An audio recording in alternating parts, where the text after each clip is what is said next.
This is Jessica Taylor, and this is July 27th at 4:00 p.m.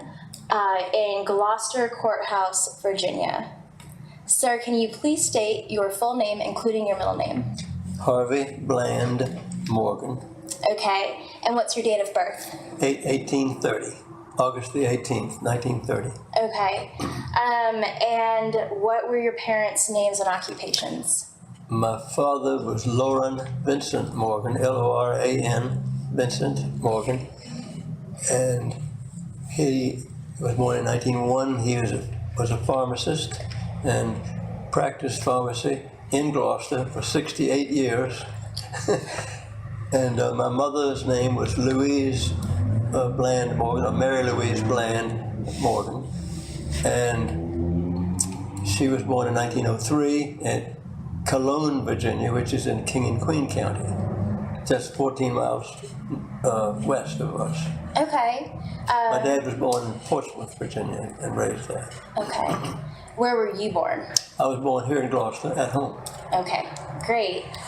How many siblings did you have? I have one brother and one sister. Great. And as for you, I know you've led many lives, and I was wondering if you could maybe talk a little bit about your career. Okay, where do you want me to start? Well, I understand that you worked in your father's drugstore for a while. That's correct. And after I was discharged or separated from the Navy, I came back home and worked with my brother and my father in the drugstore. And then in 1979, I was elected to the state legislature and served for 32 years as a member of the Virginia House of Delegates, and retired end of 2011. Mm-hmm.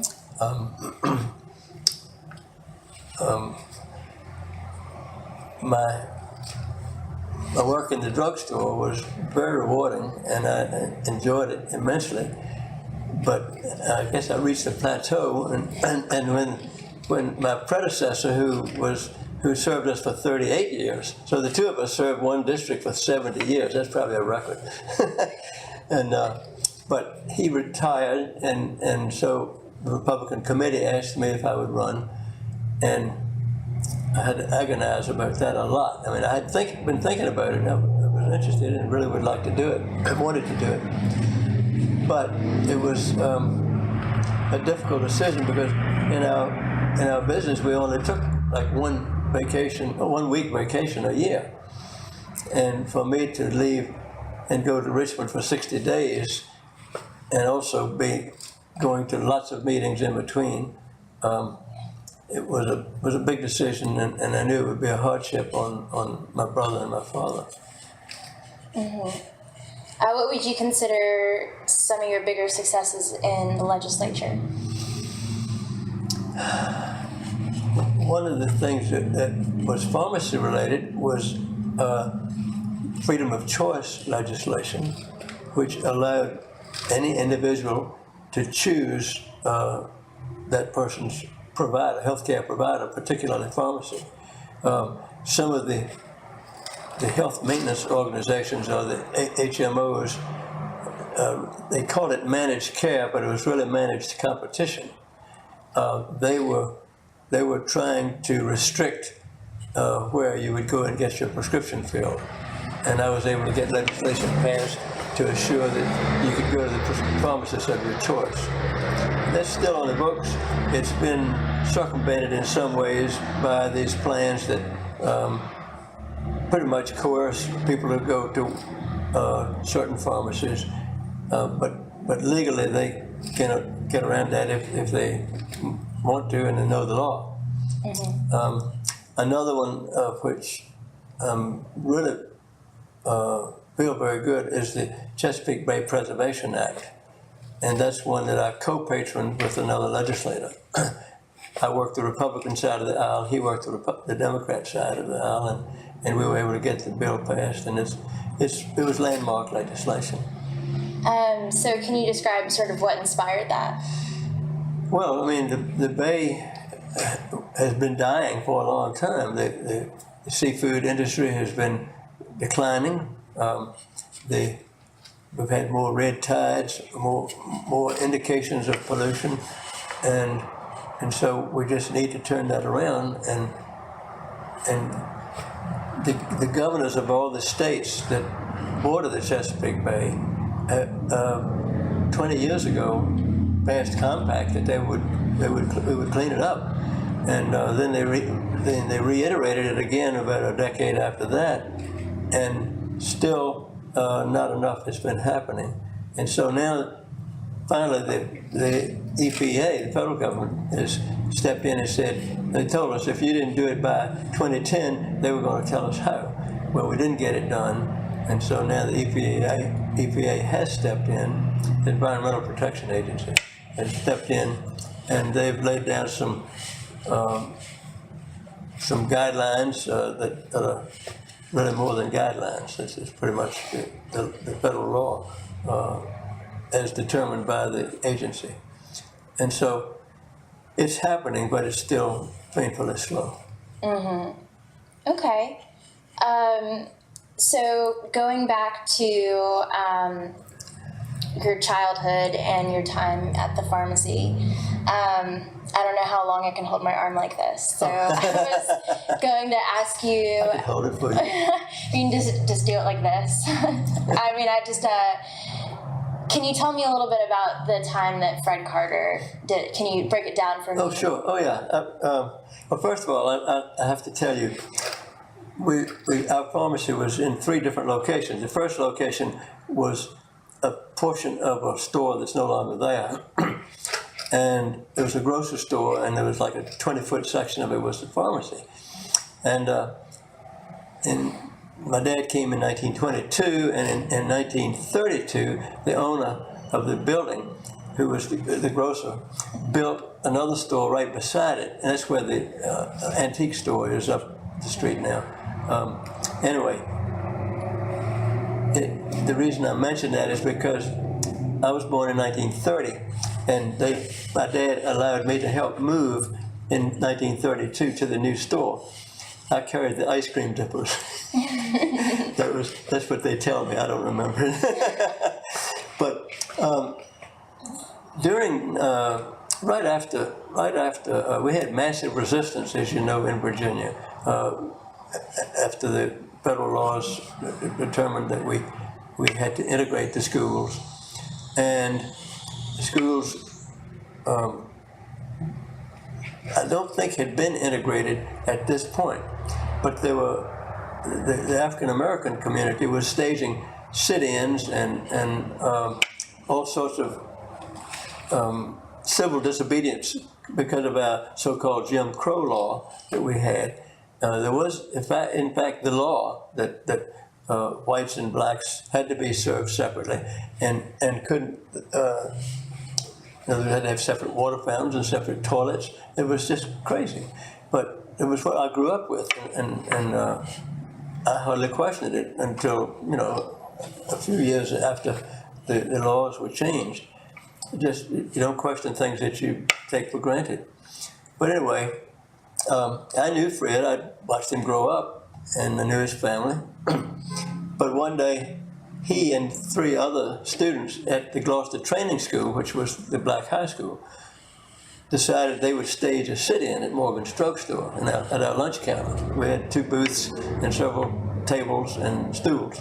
Well, they came in and sat down in one of the booths, and the fountain manager didn't know what to do. She kept looking over to the prescription department for some guidance. Wanted me to see what was happening. And I was probably, I don't know when it was, 63, I was probably 33, something like that. I don't know if it was 63, but it was about that time. And I'll back up a minute.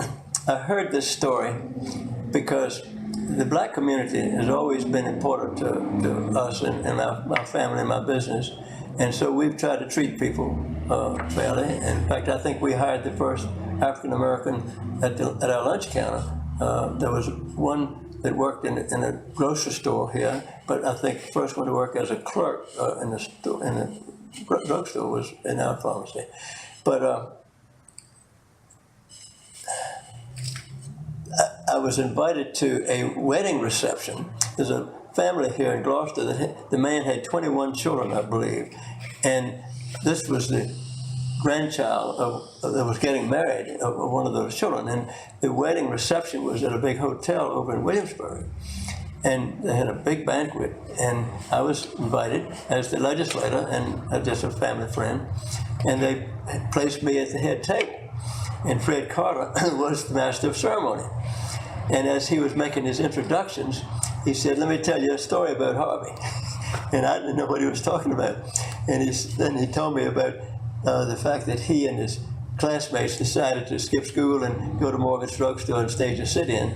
Anyway, to go back to the story, he tells the story. I still don't remember it. But he said, the manager looked over to see what to do, and I looked up and saw him over there, and I said, "Hi, Fred."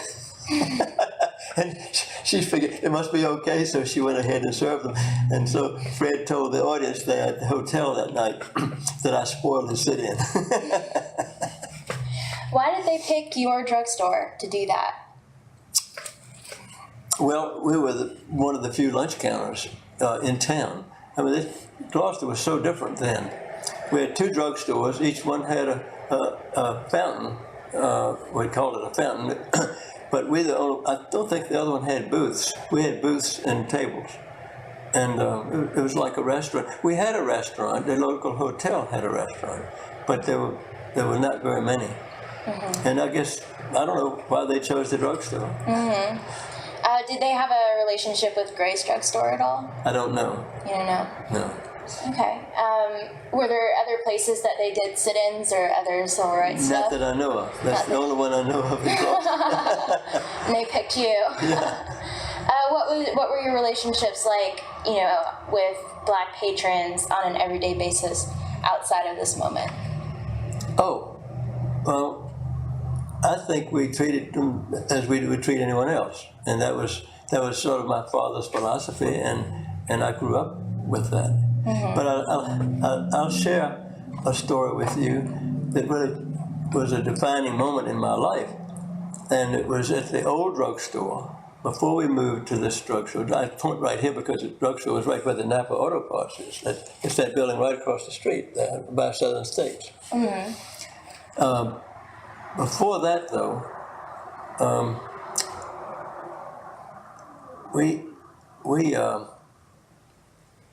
trying to get my time right. Anyway, it was before the decisions were made about serving people, and it was our custom if someone sat down at our lunch counter, which we had several stools at the old store, to just say, "I'm sorry," you'd have to take that outside. And we served drinks in paper cups, and they would serve to white people. They'd be served in a glass. To African Americans, they'd be served in a paper cup, and they knew that they were supposed to take it outside. But one day I was in the drugstore. I was probably in college. I may have been in pharmacy school. I don't know. But I went up from the prescription department to the fountain, to the lunch counter, to get a drink of water. And as I was standing there drinking my water, there was a man, a big man, a great big, very dark-skinned man, that was sitting at the counter, and we had a tray of sandwiches that we always had on the counter, and he proceeded to unwrap a sandwich, and he'd ordered a drink, and he was going to have his sandwich and his drink, and I just bristled, because when I thought, what does he think he's doing?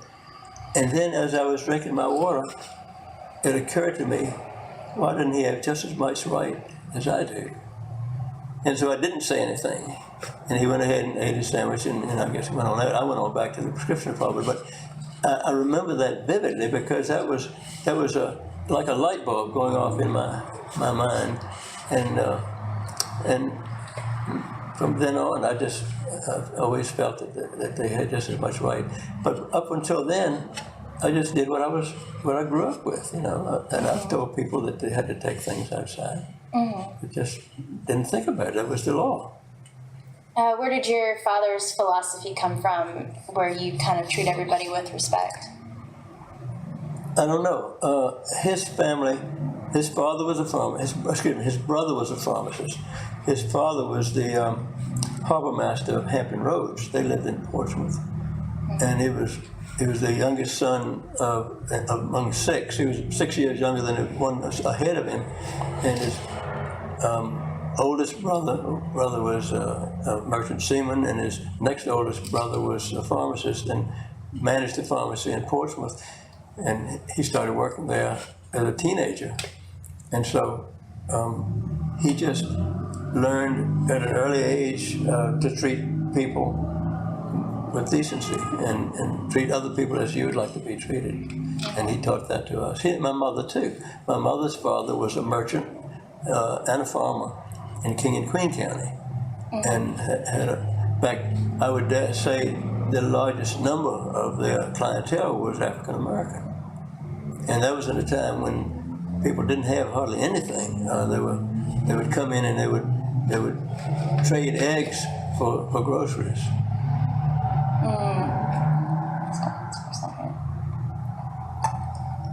I wanted to also ask you about growing up when your father owns a business and you're in high school.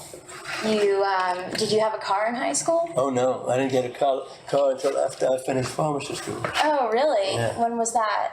1955. What was your first car? It was a 1949 Buick, and it had been owned by the husband of a cousin of mine.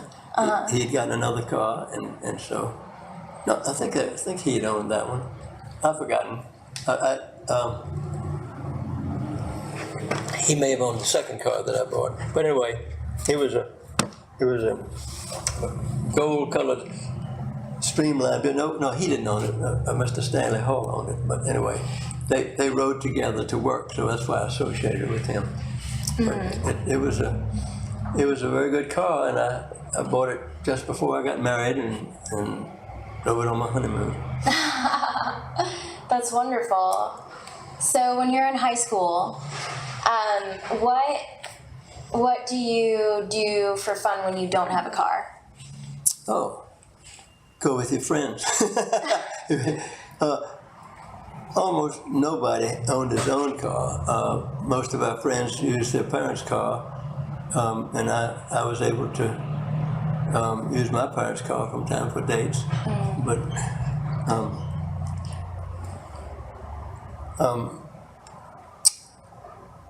But we would always double date, and we did a lot of things. We had dances at the Boy Scout cabin, or at school, in the school gym, and we would go to the skating rink or the movies. There was not a lot to do, but we didn't know that. We thought we had plenty to do. Yeah. We didn't get bored. That's what counts. So if you're dating a girl, your friends are dating girls, are they more likely to be from your high school? Or, Yes, yeah. Let me turn it off. Oh, I gotta take this, I'm sorry. Oh, no, it's okay. Hey, Bill. No, I may have pocket dialed you, but no, I didn't intend to. Okay, see ya. Bye. No bother. See ya. My nephew. I think I did pocket dial. I hate that. Doing that. I'm always doing that. Let me turn this thing off. Me too. It's the problem with having a giant touch screen. I know.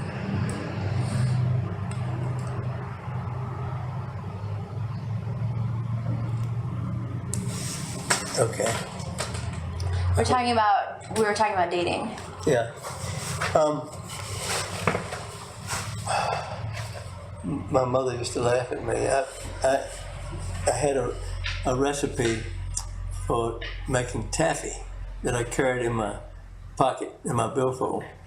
And so when I would go to a girl's house, I would suggest that we make taffy, and I would pull out the recipe. What Wow. Every now and then I'll hear about that from one of the girls I used to go with. And my mother used to kid me too. She lived to be 103, so I had her a long time. And I only had my dad till he was almost 98. Wow. So. Wow. Yeah. Oh my gosh. So how involved were parents in courtship? Oh, I think they were very much involved because they wanted to know who we were going with, and they were very much involved in our lives. So I never felt suffocated or threatened by it, but it was important to them to know what we were doing and who we were with, whether it be boys or girls. But most of the people in this community were really decent people. My class had about 30, I think 33 graduated. There were like 35 in the class. And most of them still live in the area. We all knew each other well. We still know each other well. Now, the last several years, we've lost a few. But about 10 years ago, we started having class reunions every 6 months. And so every spring and every fall, we'll get together. And usually it's at a local restaurant. Somebody's at somebody's house. Sometimes it'll be at someone's house. And it's a lot of fun because we know each other and we like each other. It's just amazing how close we still are after all these years. Mm-hmm. I have to tell one story. Right after we started the 6-month reunions, one of the parties was going to be at the home of a classmate in Williamsburg, and my wife and I were getting ready to go, and I knew where it was and how to get there and all that, but I just didn't remember what time it was. And we had just started having these, and so I called up one of our classmates, Joe Pointer, and the phone rang a long time and he didn't answer. So then I called Raymond Brown, who was another classmate, Ellis Hall's brother-in-law. Oh. Ellis' younger sister, Jean, married Marvin. Anyway, they live at Hayes. And the phone rang a long time, and then he picked up, and I said, Marvin, this is Harvey. Mary Helen and I are getting ready to go to Ruth's for the class reunion, and I know how to get there, but I just don't remember what time it was. And he said, hey, we wondered where you were. Oh. And I said, what do you mean? He said, it was at 12:30. I said, 12:30? Give me a break for a class reunion. Then he said, well, you have to remember, some of these people don't drive at night anymore. And I thought, oh gosh, I just hadn't thought of that. And now, we meet at 12:30, we'll meet at a local restaurant and have a great time, and 2:30 it's all over and we go back home. but most of the people live within 100 miles. One guy lives about maybe 200 miles away, and he always comes. Another one travels a lot. He has a travel trailer. They live in Florida and in other places. But he almost always comes. Mm-hmm. One lives on the Eastern Shore. She comes frequently. So it's, but most of the people are within driving distance. Mm-hmm. Did you notice that a lot of them married each other or kept in touch? Yeah, right. They kept in touch pretty well, and some married classmates or people in a comparable class. Achilles, we had 2 high schools, Botetourt and Achilles, and then now they've been joined as Gloucester High. Mm-hmm. But there were 2 rival high schools, and Achilles was at Achilles. Mm-hmm. Do you know where that is? Mm-hmm. Okay. And Marvin's wife, Jean, went to Achilles. No, I think she went to Achilles. And another one married someone, several of them married someone from the other high school, but from Gloucester. Mm-hmm. Did you go to Botetourt? Mm-hmm. Okay. We were very provincial. And yet, I say we were, and yet because, and I'll bring the drugstore in again, we had the Greyhound bus agency at the drugstore. Our drugstore was a general store. We had a photo department we sold chemicals and paper and did not only did developing, but we did we didn't do the development, we sent it away, but my brother got out of the Navy got out of the pharmacy school after the Navy, and came home and found that we had a direct account with Eastman Kodak, and that's almost no pharmacy did that, and so that was much more profitable than buying through the wholesaler. So he exploited that, and we developed quite a photo shop business, and we had a nice cosmetic department. We had a gift department, and we used to go to New York and Charlotte and Washington D.C. and Atlanta to buy gifts for the drugstore, and so we really catered to, and you knew your customers. We'd go to a gift show, and we would buy for certain people because we knew that this man would want that for his wife, so we in addition, we had the Greyhound agency, and we had 6 buses a day coming through Gloucester, and plus a local bus that went from Middlesex to Matthews to Gloucester to West Point to Richmond every day, and then back that night every morning. So the people in Gloucester were much more mobile than the people of Matthews or Middlesex or King and Queen, and also our people had the opportunity to work for the Naval Weapons Station or Fort Eustis or Langley Air Force Base or the shipyard. And so, especially the African Americans were given really good jobs when people of other communities were confined to working on the water or on the farm. And so, although we were very provincial by many standards, we were much more cosmopolitan than our surrounding counties. And I don't know what led me to that point, but we were talking about my childhood and what life was like then. People of Gloucester were, as I say, much more mobile. They were able to go to New York or Washington or Philadelphia much more readily than other people, than people of surrounding counties. And I remember one day as a young pharmacist, I went over to Matthews to work in the pharmacy for a man that needed to be away. And we did that just as a courtesy. And it was so different. While I was filling prescriptions, I would overhear the people having conversations who were waiting for prescriptions to be filled. And they would be talking about who was at the funeral home, or what side of the clothesline, end of the clothesline they were hanging their clothes. I don't know, things so mundane. I never heard any conversations like that here. So it was just a mindset. People in those communities were much more, I'll use the word provincial, than people in Gloucester. I was wondering about that because Ellis Hall, who is obviously much older than you, was talking about how politicians in Gloucester would have stump speeches on the court green about issues that were facing everyone. But you couldn't really tell me what the issues were, but now I'm starting to imagine that, politically and economically and socially, they're going to be a lot different than the surrounding areas.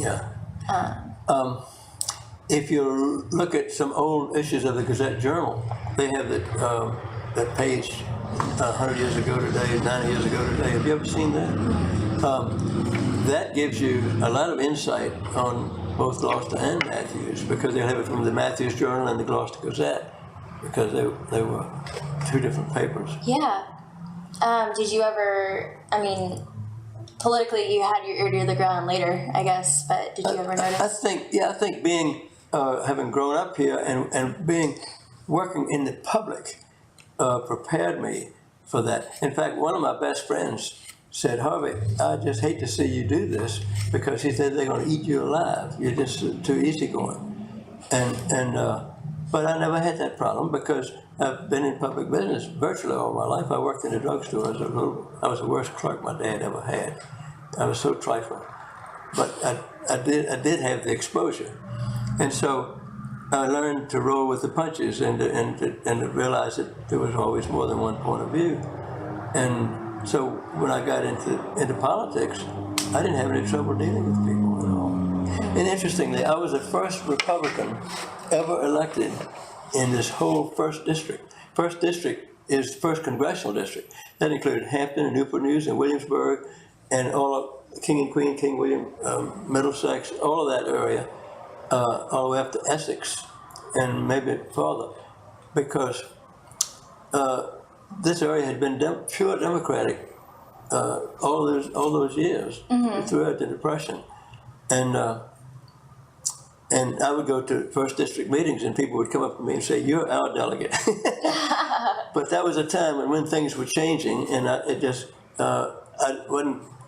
the time the Republican committee asked me to run, I couldn't relate to the gubernatorial candidate, and I couldn't relate to the presidential candidate, the Democratic candidates. So it was easy for me to say, yes, I can run as a Republican. And the thrust was the Republican Party was the party of the open door, of the big tent, of less government. And unfortunately, now the Republicans seem to want more government. They want to be involved in your very personal lives and everything. I don't understand it, but the party has changed. But that's the way. That's part of the dynamics of public life. Nothing stays the same. To what would you attribute the shift from Democratic favoring to?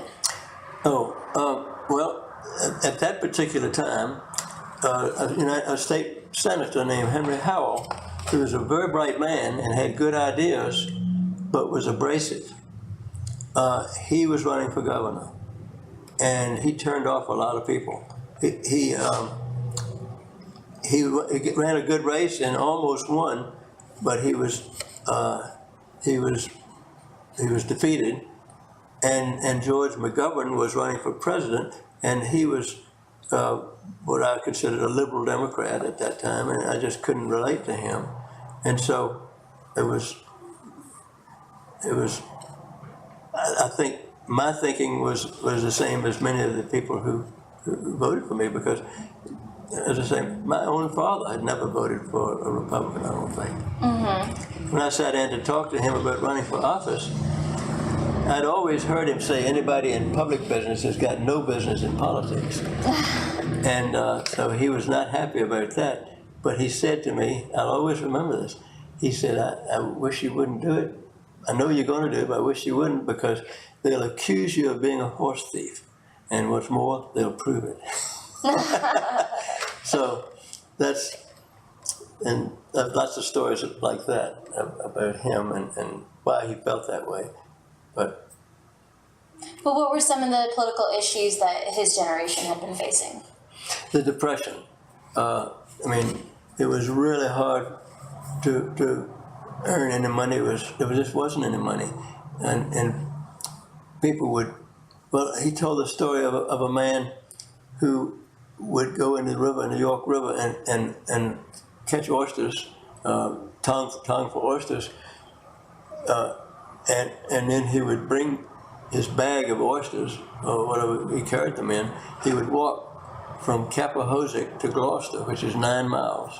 Sometimes he'd get a ride, of course, and I imagine many times he'd get a ride. But he would carry those oysters, and he would go to the local mill or whatever, and trade them for bricks to build his house. And he would carry the bricks back to where he lived, which is down near Cappahoosic. Now, you can't even comprehend that. That's walking 9 miles carrying a load of bricks, or a load of oysters and bricks, but he wanted to build that house. And people just didn't have anything. Let me tell you how things have changed.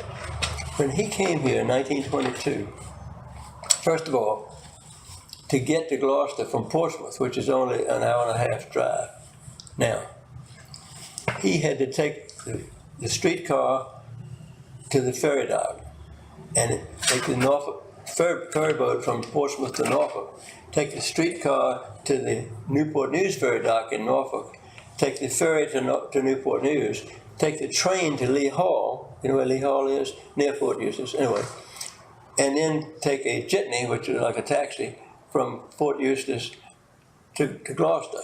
and there was no bridge. Then they had to wait for the ferry boat, the York River Ferry, and then drive up the old roads. They didn't pave the roads in Gloucester until the late 20s, and that was just Route 17, I think.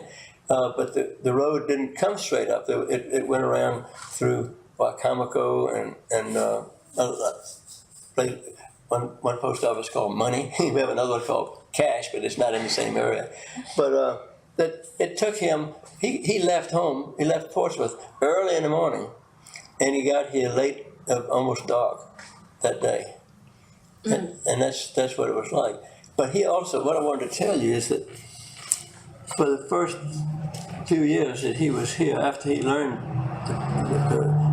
he knew people, he could tell, somebody could come in the drugstore, and he could tell whether they were from Harcum or Claybank or Wareneck, just by their dialect, because they didn't get out. People in Wareneck, the roads were so bad, everything was a dirt road, and in the wintertime, you just didn't go in a car. Sometimes you could go in a wagon, but there were ruts in the road. And so people would from Wareneck, they would take a rowboat, and come up to the warehouse, which is about a mile from here, and walk up to the village. But from Harcum, it's like 5 or 6 miles. Capahozic and Claybank are like 8 and 9 miles away. And people just didn't get here very often. In fact, he told a story. One night, a local physician down at Capahozic had died. And the Board of Pharmacy, or the Board of Medicine, one or the other, asked him if he would go and inventory the narcotics that the doctor had. But that's still traditional. I mean, pharmacists do that. And so he drove down to Capahozic and did the inventory. But it got dark before he could get back. And as he came through one intersection, I think in the Saspras area, if you ever know where Saspras is, when he got to that intersection, he didn't know which road to take. And he knew that Mr. Newcomb owned the store there, and he knew Mr. Newcomb. And he lived there. Most storekeepers lived either in the store building or behind the store. So he knocked on the door, and Mrs. Newcomb came to the door. And he said, Ms. Newcomb, I'm Happy Morgan from the drugstore, and I'm on my way back to the village, but I'm not sure which road to take. And so she said, well, just a minute, I'll get my husband. So she disappeared. And Mr. Newcomb came out, and Daddy told him, and he told him how to get here. And Daddy didn't think any more about it. Well, about a week later, Mr. Newcomb came into the drugstore, and he made his way back to the prescription department. He said, I just want to tell you a funny story. He said, when you came to the house the other day, you got to remember, he said, my wife grew up right here. She has never been out of Gloucester County. And when you said that you didn't know how to get back to the courthouse, she thought you were drunk. And she didn't want to talk to you. And that was not uncommon. People just didn't know. They didn't know about other life elsewhere because it didn't get anywhere. How did people get to the pharmacy and around in your father's time then?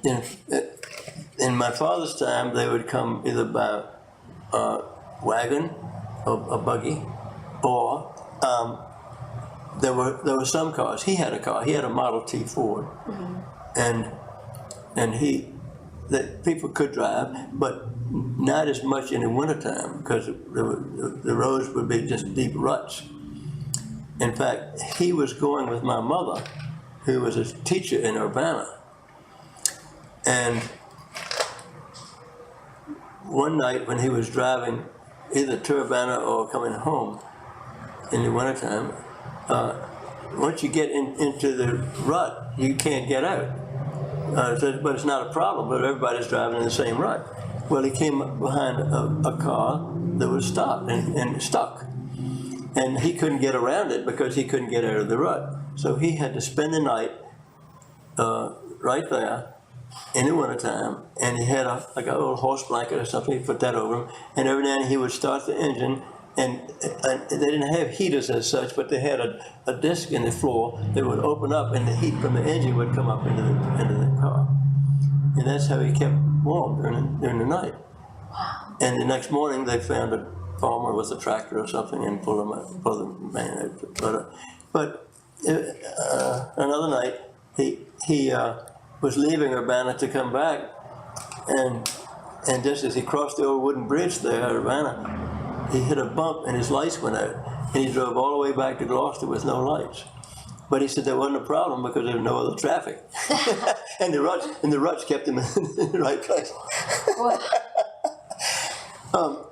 The Bank of Gloucester had ordered a vault, and the vault was shipped to West Point by train, and then they put it on a wagon to bring it to Gloucester, and it was in March. And Woods Mill Hill and now they have the dual highway, but the old Woods Mill Hill, if you know where Adna is, have you been to Adna?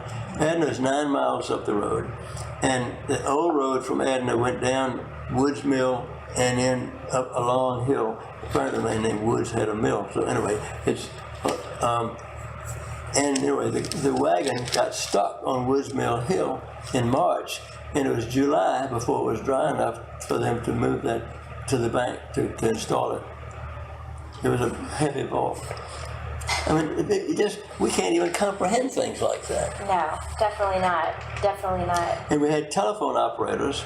You had to crank the telephone, and the operator would come in, central operator, and you'd tell her what number you wanted or what. In a small community, you didn't have to say the number, just you say, ring Mr. Corr's house or ring Mr. Brown's house, and they would do it. Or they would say, well, Mr. Corr's not home, he's gone to Richmond today. Anyway, one night he was calling my mother in Urbana, and while he was waiting she was living with a family in Urbana, and he was just singing to himself. There's a song, yes sir, she's my baby, no sir, don't mean maybe, yes sir, she's my baby now. That's that song, you've probably never heard of it. But anyway, it was a popular song, and the operator chimed in, and, well, everybody knows it. He had no idea she was listening. And the party lines, almost everybody had a party line, and your number might be 672, but that was the number of our home, and the drugstore was 67, and I think the drugstore had a private line, but most homes had a party line, and your ring might be a long and a short. You'd ring, or two longs and a short, so long and two shorts, and that way everybody could hear when your phone was being rung, but they wouldn't answer necessarily. Sometimes they did, because they knew it was for someone else. And there's so many stories about that. And when other people would pick up, the signal would diminish, and you couldn't hear as well. Well, this local doctor was talking to a patient, and she was trying to tell him what was wrong, and everybody was listening on the line. So he said, please, you all hang up. I really, this is important. I need to hear what the lady is saying. And most people, he could hear them clicking up, hanging up, and he could hear better. And then he said, Mrs. So-and-so, please hang up the phone. I know it's you because I can hear that old red rooster in the background. Click up. It was amazing. There'd be, I think there was as many as 15 or 20 on a line at times. Most people didn't have that many, but some did. Wow. I remember those days. When they first put in electricity, in about 1932, there was a man down at Marius in Guinea who had just put in an ice cream box, and the current kept going off and his ice cream kept melting. Well, in those days, everybody knew everybody else. I mean, the business people particularly. And his name was Clarence Williams. And the head of the telephone company and the electric company. There was, when they put in electricity, the same company was called East Coast Utilities. And they managed both the telephone and electric power. I believe I'm right about that. But anyway, Lloyd Pulley was the head of the utilities. And Mr. Williams called Mr. Pulley, and the conversation reportedly went something like this. Do you know about how crabs grow? No. Well, a crab, in order for a crab to grow, it has to molt. It sheds its shell, and the shell. It grows a new shell, a soft shell, and it backs out of the old hard shell, and then within 24 hours he's hard again. But it's really vulnerable.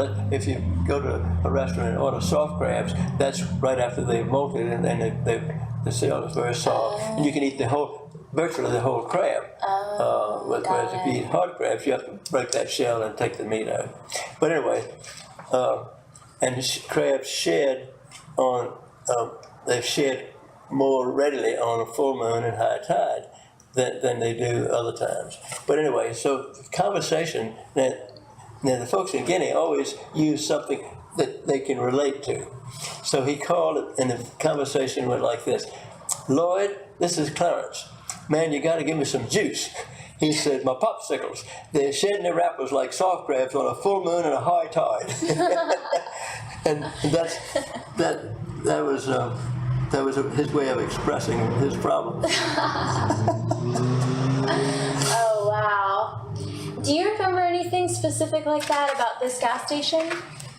Oh, I bet Thane put you up to that one. I mean, yeah, I definitely have to ask that question, but I want to hear your stories. Most people have nothing to add, so. Well, they used to have a restaurant right over here, over there. I've forgotten now. Seems to me it was right over there. It was like a hot dog stand. Mm-hmm. But we came here a lot, and I could walk here. If we were going to the movies was where the theater is now. It's a different building. Mm-hmm. But so I would come right through here all the time, and I lived right up, about a half a mile away. But whenever my parents would come to get gas, one of the promotions that they had were Texaco fire chief hats.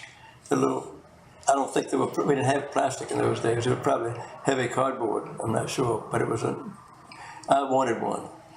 And every time I came and asked for one, they were out of them. They didn't have any. And so I never got one. And I told Thane about that. And he told Margaret Perrott. Have you talked to Margaret Perrott? Mm-hmm. She used to live in Gloucester. She now lives in Maine. But she's still very much involved in Gloucester. And he told Margaret about it. Margaret found one. I think Margaret found it. A real Texaco fire chief hat, complete with a battery and a microphone.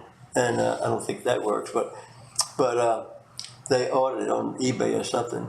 And Thane presented it to me. Thane and David, and so now I have my fire chief hat.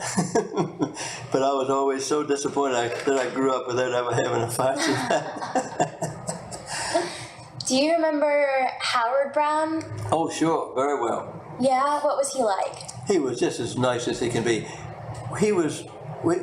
In those days, I say those days, we never had a true delivery service at our drugstore, but we knew people that lived in Wareneck. Howard lived in Wareneck, or Harcum, or Gloucester Point, who came to work in the village, and at the end of the day, they would go back home. And so they would deliver medicine for our patrons. And frequently, and Howard ate lunch at the drugstore, so when he was over there, we'd give him Mrs. So-and-so's prescription, and he would take it with him and take it back to her house. And that was just the way people were. And we couldn't afford a delivery service, but Howard, as a young man, he was working with a pile driver, and it hit his hand and just completely, he lost his whole hand. So he never had a prosthesis or anything, but he could do everything he wanted with one hand and that arm. Yeah. But he was a really decent guy, and it was just people were always so kind to each other. I understand that. And it seems like Howard Brown was a really good example of how you drum up business through the way that you interact with people. Absolutely. People wanted to come here and deal because of him. What was the inside like? Oh. Well, that was the main office there. These were the bays for getting the car lubricated or washed or whatever. And there was they had men's restroom. I think you came inside, and I believe the ladies' room you had to go out to the side. There was a separate door for that. And I'm trying to remember where that hot dog stand was. That wasn't here very long, in my memory. But I know it was here because Dr. Raymond Brown, who was one of our most beloved physicians, was one of 6 children, I believe, 5 or 6. And he was the oldest, and his father died when he was in high school, very suddenly. And Captain Jack Brown, who owns Edgehill Service Station, put him to work. He gave him something to do. I think he was working at a hot dog stand. And he spoke to my dad and asked him if he could give him a job, because he said, I don't really need him, and he's a good worker. And so Daddy hired him. And Raymond and Bill, his brother Bill, both, younger brother Bill, both were outstanding. And here's what they did. Our drugstore was open till like 9 or 10 at night, every night. Raymond would come after high school. He would come to work at the drugstore, and he would, when things were slow, he would study. He would stand behind the counter and read his lesson. And my dad said he never missed a customer, so he was always very alert. And then when the store closed, he was the night operator. The telephone company was 2 doors away from the drugstore. He would go upstairs to the telephone office, and he would handle calls at the switchboard until about 11 o'clock. And then, being a very rural area, things would be almost, business would be almost non-existent for the telephone then. So he would pull up a cot, and he would switch the switchboard from buzz to ring, so it would wake him up, because it was just a buzz and they would plug in, if it came in on this line, he'd plug in there and then connect it to the line that people wanted. And he would, if the phone rang while he was asleep, he'd wake up and he'd plug in where it needed to go, then go back to sleep. Then he'd go to high school the next day. He did that throughout high school. And then he went to pharmacy school and got his pharmacy degree, and he tended furnace for the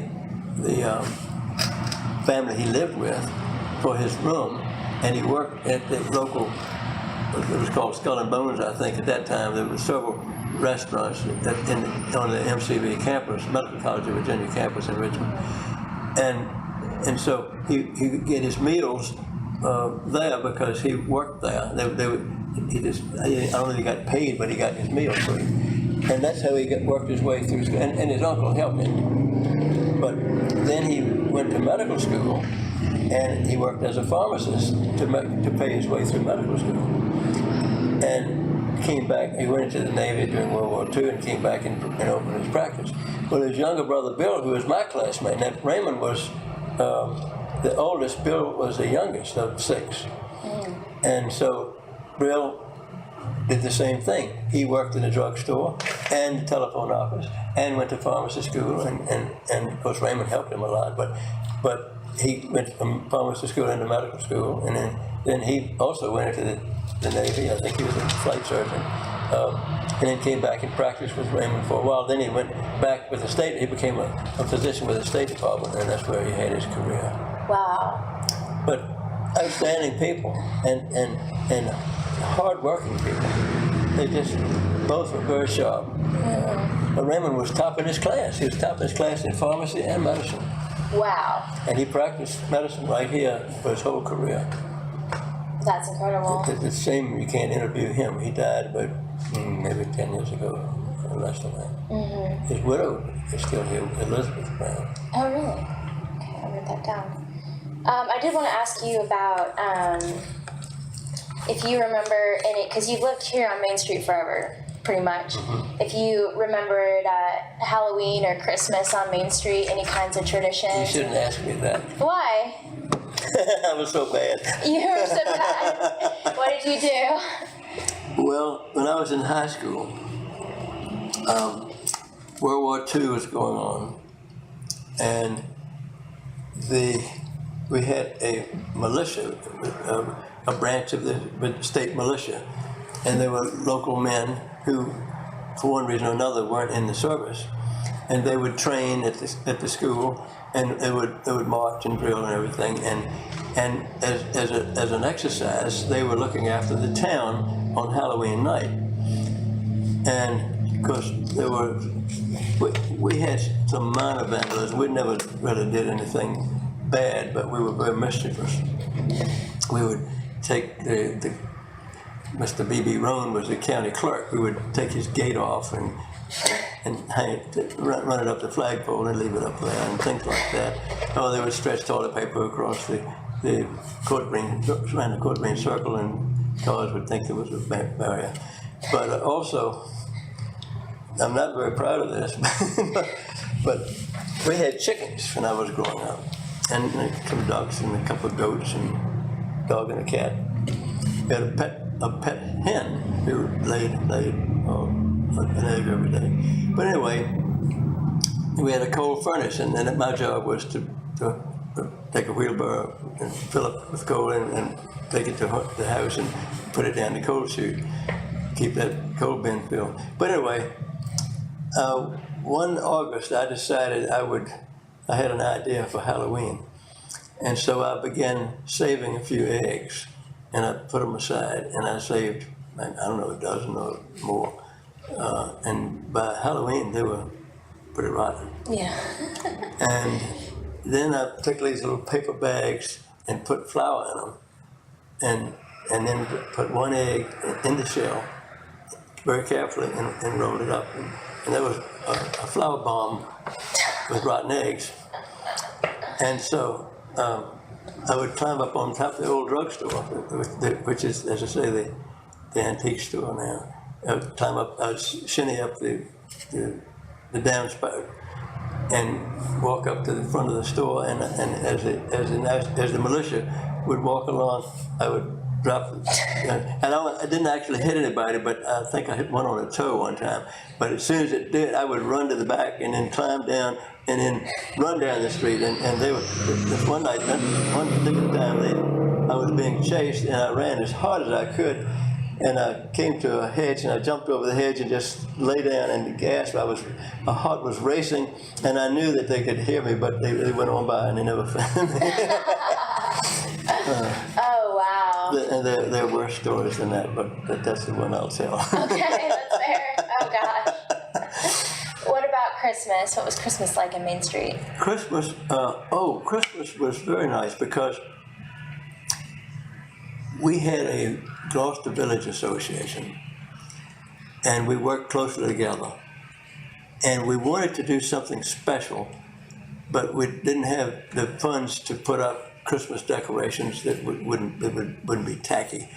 And so what we did, every year for a decade or so, we would buy cut Christmas trees, and each business would put one or two trees, and they would decorate them with lights. Sometimes they would put tinsel on them, but they wouldn't decorate like you would inside. But all the Christmas trees had lights, and they were consistent, more or less consistent.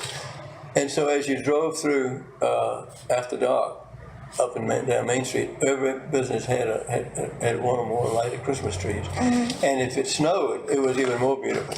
And I think I may have some pictures. I've seen pictures of the village. And I always thought it was so nice because you go to other communities and they would have these tacky things that didn't look very good, but that people would have bought, and they'd use the same one year after year and year, and they get really ratty looking. But our Christmas trees were always fresh. The only negative is that once in a while somebody would steal a Christmas tree. Steal the whole tree? I thought you were going to say steal the lights. No, they just take the whole thing. I can't imagine anybody doing that, but they do. You know, people haven't changed. But anyway, and being in the drug business, drugstore, it was the only place to go during World War II for teenagers, anybody that wanted to go out, was the skating rink or the movies or the drugstore. We had some restaurants, but they usually closed after dinner. But so at 9 o'clock at night, our drugstore would open, especially Friday and Saturday night, till midnight, because people would come, at least 11. People would come after the movies or the skating rink, and they'd come and get milkshakes and ice cream and or hamburgers or whatever, and so. We were just open, and at Christmas time, again, we had a 5 and 10 cent store, and Western Auto and stores like that. But there really was not a lot of there were not a lot of places to buy Christmas gifts, and so the drugstore was the Christmas headquarters for a lot of people. And on Christmas Eve was the busiest day of the year for the drugstore. Wow. But again, we catered to, we had gifts and all that sort of thing. But we would be open till sometimes 2 a.m. on Christmas Eve, people coming in and doing last minute shopping. And a lot of people didn't do any shopping until the last minute. They just, working people didn't have time and didn't really think about it until the last minute. And so we would always be there. And my parents, I don't know how they made it, because they would come home after all of that, and then, of course, Santa Claus always decorated the Christmas tree and put the gifts out, and if there were things to be put together, they would have to do that. And so one year, it was about 4 a.m., and they were just finishing up putting the stuff together, and there was a knock at the door, and it was our next door neighbors' children, our contemporaries. They had been up, they'd fired off all their fireworks and opened all their gifts, and they came over to see what, they saw the light on, so they assumed that we were up too. They came over to see what we had gotten, and my mother and daddy hadn't even gone to bed.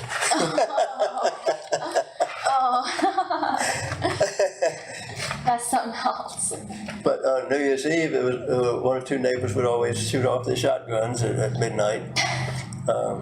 They would just shoot them up in the air, you know, and fireworks. I know all about that. Yeah. Never got used to that, actually, I don't think. Did you grow up in Florida? No, North Carolina, actually. Okay. Yeah. That's really all the questions I have, but I wanted to see if you had anything else you wanted to share.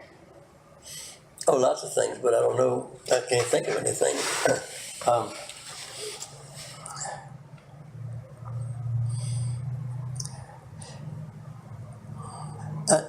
I can share some stories, some anecdotes. Yeah, do it. That my father my mother used to tell. We had a minister that predated me. I hardly remember him. Named the Reverend William Byrd Lee. He was the minister at Ware Church for many years, and he was much beloved. But he had sort of bushy eyebrows and was sort of an imposing figure. But he would walk up to someone on the street and he'd say, "I know something good about you." And they'd say, "Oh, you do really?" He said, "Yes, God loves you, and he loves you with a great big heart." And but another time, he picked up in his buggy, he was coming to town from, like, say, Ark or someplace like that, and he picked up a traveling salesman. They used to call them drummers. And the man had all of his suitcases and bags and everything, boxes, and he put them in a wagon. And as he came on, coincidentally, the man didn't know him from Adam. As he got into a section of dark woods, he didn't mean to be at that time, but just coincidentally, he turned to the man and he said, "Are you ready to meet your maker?" The man jumped out of the wagon and ran off in the woods. And Mr. Lee was so embarrassed. He knew the man had to be going to Core's store, which was right on the Court Green Circle. And so when he got there, he unloaded all the stuff and left it there with his apologies.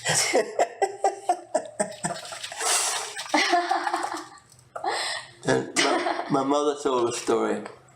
My mother's father had a country store with a pot-bellied stove.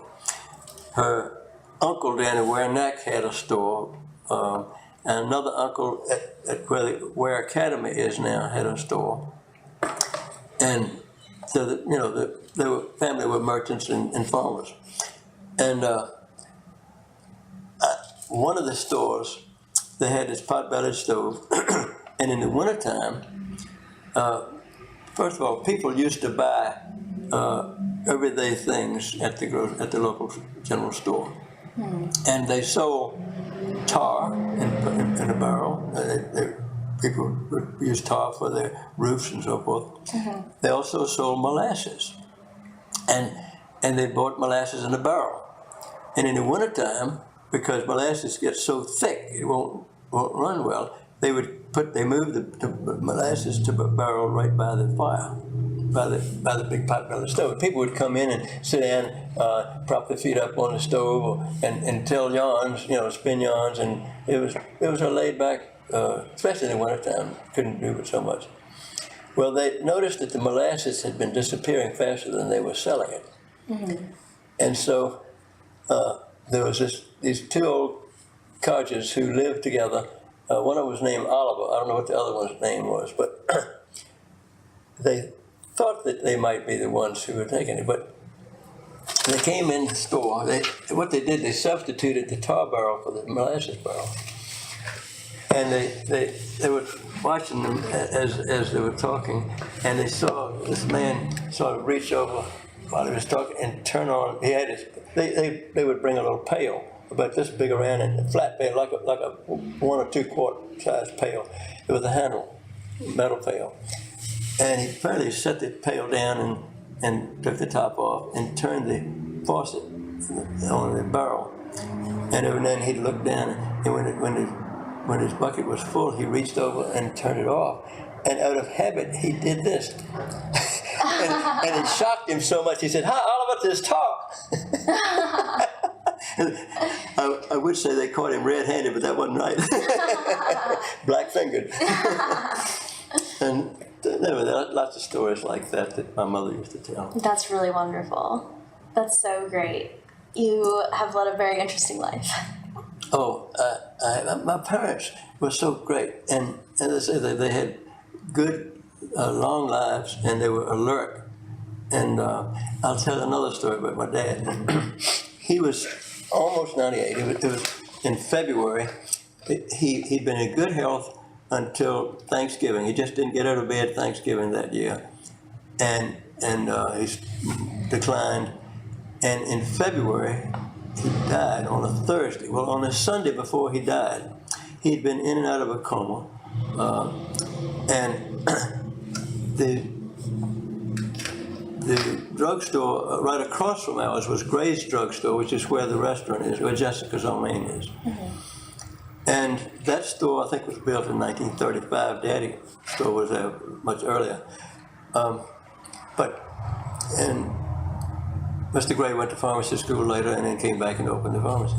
And our families were friends. We were competitors, but we would help each other. If he ran out of something, he would send over and we would give it to him, and vice versa. We were always borrowing medicines back and forth.